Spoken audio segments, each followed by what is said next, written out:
आपल्या घरच्या पत्त्यावर किंवा आपण जिथे काम करतो अशा आपल्या ऑफिसच्या पत्त्यावर कायदेशीर नोटीस येऊन पडते. अशा वेळी कायदेशीर नोटीसबद्दल काय करावे अशी शंका अनेकांच्या मनात असते. अनेक जण चिंतेत जातात. काय करू अशी गोंधळाची परिस्थिती निर्माण होते. या व्हिडिओच्या माध्यमातून कायदेशीर नोटीस आल्यानंतर काय करावे तसेच कायदेशीर नोटीसचे काय परिणाम असतात हे बघणार आहोत. नमस्कार, मी आहे ॲडव्होकेट अमर पवार आणि आज आपण बघणार आहोत कायदेशीर नोटीस आल्यानंतर काय करावे. तर मित्रांनो, जेव्हा आपल्याला एखादी कायदेशीर नोटीस वकिलांमार्फत येते तेव्हा ती नोटीस पूर्णपणे शांत मनाने ती व्यवस्थितपणे आपल्याला वाचायची आहे. त्या नोटीसमध्ये असणारे सर्व मुद्दे पूर्णपणे आपण तपासायचे आहेत. त्याने त्या नोटीसमध्ये आपला जो विरोधक असेल याला जो नोटीस करणारा असं म्हणूया आपण, त्याने काय मागणी केलेली आहे, तुमच्या नोटीसीचे काय कारण आहे हे आपल्याला कळते. हे कळल्यानंतर आपण एका कायदेशीर सल्ला द्यायचा आहे.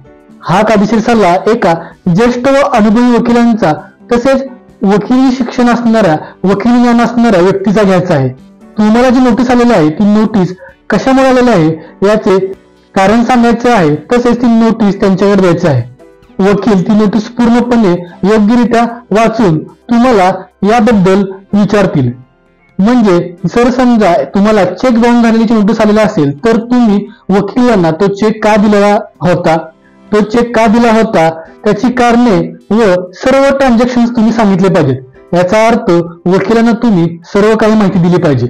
मग ती माहिती फक्त त्या ट्रान्झॅक्शनची असावी का नाही, तुम्ही ज्या माणसाने तुम्हाला नोटीस पाठवलेला आहे त्या माणसाबरोबर तुमचे काय नाते आहे व कोणत्या ट्रान्झॅक्शनमुळे किंवा कोणत्या व्यवहारातून तुम्हाला ती नोटीस आलेली आहे याचे पूर्णपणे विश्लेषण वकिलांना सांगायचं आहे. वकिलांनी जर आपण अपूर्ण माहिती सांगितली त्याचा दुष्परिणाम आपल्या केससाठी होऊ शकतो.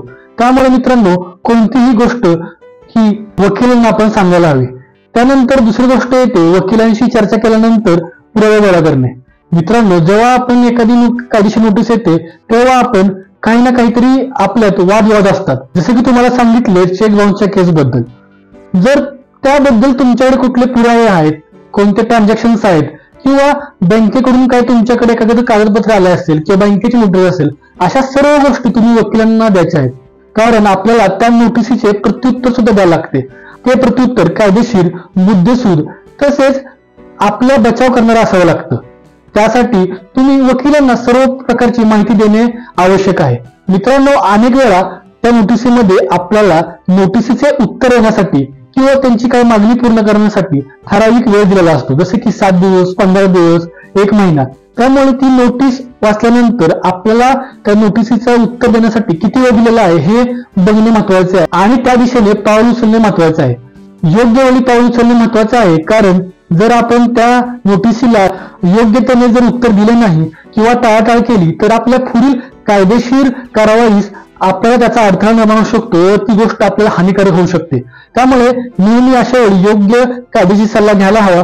कारण जर तुमचं नोटीसला रिप्लाय देऊन सुद्धा जर कॉम्प्रोमाइज झालं नाही तर ती केस कोर्टात येण्याची शक्यता असते आणि अशा वेळी आपण जर रिप्लाय दिला नसेल तर ती गोष्ट कदाचित आपल्या केसला हानिकारक होऊ शकते किंवा त्याचे दुष्परिणाम होऊ शकतात. मित्रांनो, कधी कधी असं सुद्धा होतं की नोटीस पाठवल्यानंतर ती केस कोर्टात जायच्या आधीच ती मिटवली सुद्धा जाऊ शकते. तर कसे, जर समजा तुम्हाला कधी नोटीस आली असेल तर तुम्ही जेव्हा वकिलांना भेटायला जाता तेव्हा तुम्ही त्यातून मार्ग सुद्धा काढू शकता आणि तो जो तुमचा प्रॉब्लेम आहे म्हणजे नोटीसद्वारे ज्या व्यक्तीने तुमच्याकडून एखादी गोष्ट मागणी केली असेल त्या मागणीला जर तुम्ही पूर्ण करू शकत असाल तर त्या वादाचं निराकरण त्याच वेळी होऊ शकते. त्यामुळे कोर्टात जाण्याची वेळच येत नाही. ही गोष्ट अजून सांगायची म्हणजे ही केस कशी मिटवायची. तर मित्रांनो, जेव्हा तुम्हाला एखादी कायदेशीर नोटीस येते म्हणजे जेव्हा तुम्हाला एक उदाहरण देतो की समजा तुमच्या पत्नीने जर तुम्हाला नोटीस पाठवली असेल घटस्फोटाची किंवा पोटगीची किंवा कोणत्याही प्रकारची, तर तुम्ही ती नोटीस मिळाल्यानंतर मध्यस्थीने तुमच्या ज्येष्ठ नागरिक असतील, तुमच्या घरात जर कुटुंबिक ज्येष्ठ माणूस असेल त्यांच्या थ्रू तुम्ही मध्यस्थ करून तुम्ही तुमची केस घरामध्ये मिटवू शकता किंवा वकिलांकडून जाऊन सुद्धा तुम्ही मध्यस्थी करून ती केस कोर्टात जाण्यापूर्वी ती केस मिटवू शकता. याने तुमचा वेळ, पैसा तसेच होणाऱ्या कोर्ट कारवाईपासून तुम्ही वाचू शकता. मित्रांनो, हे झालं वकिलांमार्फत कायदेशीर नोटीस आली तर काय करावे. मित्रांनो, समजा ही केस जर कोर्टात गेली त्या माणसाने जर आपल्या विरुद्ध केस केली असेल तर अशा वेळी काय होतं, जेव्हा आपल्याला कायदेशीर नोटीस येते, नोटीस करणाऱ्या व्यक्तीची मागणी असते ती जेव्हा आपण पूर्ण करत नाही तेव्हा तो व्यक्ती कोर्टात जातो. कोर्टात वकिलांमार्फत केस दाखल करतो, तसेच आपल्याकडून ठराविक गोष्टींची मागणी करतो. अशा वेळी कोर्ट सुद्धा आपल्याला नोटीस काढते, त्याला समन्स असे म्हणतात. मग हे समन्स मिळाल्यानंतर काय करावे? समन्स आपल्या घरी येते किंवा आपला जो करंट ऍड्रेस असेल त्या पत्त्यावर येते. अशा वेळी घाबरून न जाता पुन्हा आपण वकिलांकडे जायचं आहे, वकिलांमार्फत योग्य ते मार्गदर्शन घ्यायचं आहे आणि पुढील वाटचाल करायची आहे. या केसमध्ये काय होते तर तुम्हाला कोर्टात जावं लागते. कोर्टात गेल्यानंतर तुम्हाला कोर्टात हजर व्हावे लागते आणि तुमच्या विरुद्ध काय केस केलेले आहेत त्याची कागदपत्र आपल्याला घ्यावी लागतात. म्हणजे कागदपत्र काय दाखल केलेले आहेत, मागणी काय केलेली आहे, पुरावे काय दाखल केलेले आहेत, ह्या सर्व आपल्याला गोष्टी घ्याव्या लागतात आणि त्याच्यावर आपल्याला सुद्धा कोर्टात केस चालवावी लागते. मित्रांनो, कोणतीही नोटीस कोर्टाची किंवा वकिलांची नोटीस आली तर त्याला इग्नोर करू नका, कारण इग्नोर केलं तर त्याचे दुष्परिणाम आपल्यालाच भोगावे लागतात. त्यामुळे नेहमी कोणती नोटीस आली तर कायदेशीर सल्ला घेणे हा महत्वाचा असतो. मित्रांनो, प्रत्येक केस बाबतीत किंवा प्रत्येक माणसागणीस हा कायदेशीर सल्ला वेगवेगळा असू शकतो.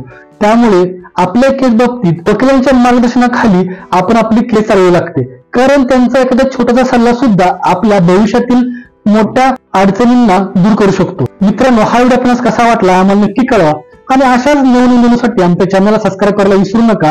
धन्यवाद. भेटूया पुढच्या व्हिडिओमध्ये.